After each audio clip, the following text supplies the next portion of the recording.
Mrs. Grabsky here again, wrapping up resumes. So Canva's pretty straightforward, but maybe you're looking for something that you can easily carry around in your Google Docs and that you can do on your Chromebook. And so Google Docs has this great thing of this area called templates. And if you just open up a doc, go to Google Doc and then navigate to template, you're going to find a gallery. And you can type up there in the search engine, you can type resume.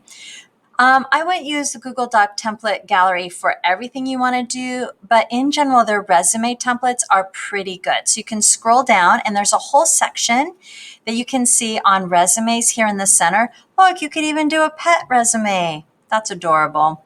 But anyways, they have a couple good ones. I like this one right here that's a little bit more straightforward in the center that says resume serif.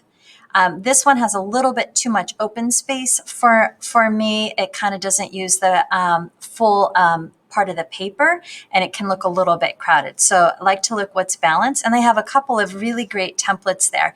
It's a lot like Canva. You just want to open it up, and that information that you've already put together in your high school and beyond plan, where you're gathering everything you want for your resume, you can just put that in here, and it's already got a beautiful format. You can type right in the top. And so this is also a great option to come up with a professional resume. So when you're done with your resume, I want to end with some professional recommendations for you.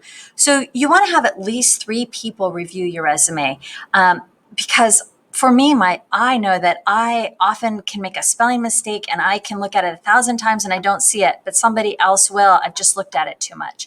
So when you have the 3 people review, I recommend it's one of your friends, a student, somebody that knows you, so can look at it and see if your voice is coming through, if it really represents you, and see if there's any spelling, grammar errors. Remember not to use the pronoun like I. It's all in the third person. I recommend you have one teacher or counselor take a look at it and look at it from that point of view.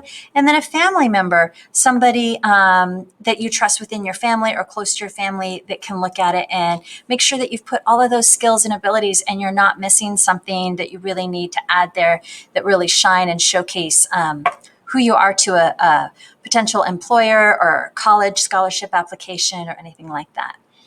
So your resume is a work in progress. No matter your age, through the rest of your life, it's something every time you gather something, keep a little folder electronically, a little portfolio on your desk or somewhere in your house, and that you add those certificates and you add experiences, and that you constantly build for the rest of your life your resume and add to it, so that you can always are ready for that next great opportunity that knocks on your doors to show off how wonderful you are.